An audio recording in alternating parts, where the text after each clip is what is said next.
ઘણા લોકો વજન ઘટાડવાનો પ્રયાસ કરતી વખતે પ્રથમ પગલા તરીકે તેમના આહારમાંથી ભાત દૂર કરવાની ભલામણ કરે છે. પરંતુ શું ભાત ન ખાવાથી ખરેખર વજન ઘટે છે? આ પ્રશ્નનો જવાબ એટલો સીધો નથી જેટલો લાગે છે. શ્યામકુમારના નમસ્કાર. આજના વિડીયોમાં આપનું સ્વાગત છે. તો ચાલો આજે પણ મેળવીએ નવી જાણકારી. પણ ચેનલને સબસ્ક્રાઇબ કરવાનું ભૂલતા નહીં. સૌપ્રથમ, એ સમજવું મહત્વપૂર્ણ છે કે ભાત પોતે સ્થૂળતા પેદા કરતો ખોરાક નથી. સફેદ ભાતમાં ફાઇબર ઓછું હોય છે, તેથી તે ઝડપથી પચી જાય છે અને ભૂખ લાગી શકે છે.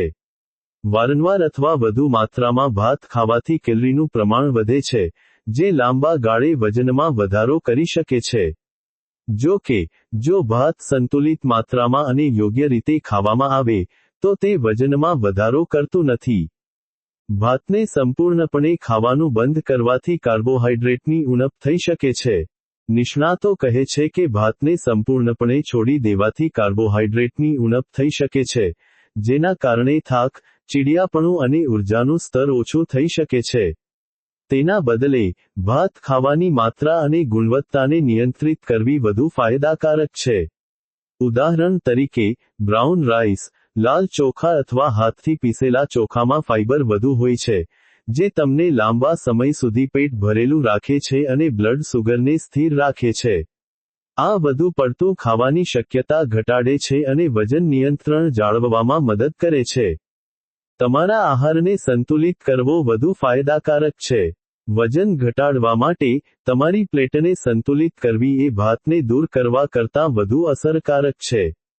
તમારી અડધી પ્લેટ શાકભાજી સાથે, 1/4 પ્રોટીન, જેમ કે દાળ કે પનીર, સાથે અને 1/4 કાર્બોહાઈડ્રેટ્સ, જેમ કે ભાત અથવા રોટલી, સાથે ખાવાથી પોષણ મળે છે અને કેલરી નિયંત્રણમાં રહે છે.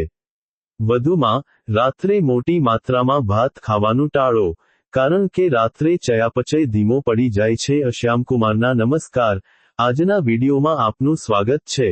તો ચાલો આજે પણ મેળવીએ નવી જાણકારી. પણ ચેનલને સબસ્ક્રાઇબ કરવાનું ભૂલતા નહીં. વધારાનું કાર્બોહાઈડ્રેટ્સ ચરબીમાં રૂપાંતરિત થઈ શકે છે.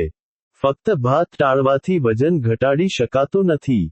યોગ્ય માત્રા, પ્રકાર અને સંતુલિત આહાર, નિયમિત કસરત સાથે, વજન ઘટાડવાના સૌથી અસરકારક રસ્તાઓ છે. તેથી, ભાતને દુશ્મન માનવાને બદલે, તેને તમારી પ્લેટમાં સ્માર્ટલી શામેલ કરો અને સ્વસ્થ જીવનશૈલી અપનાવો.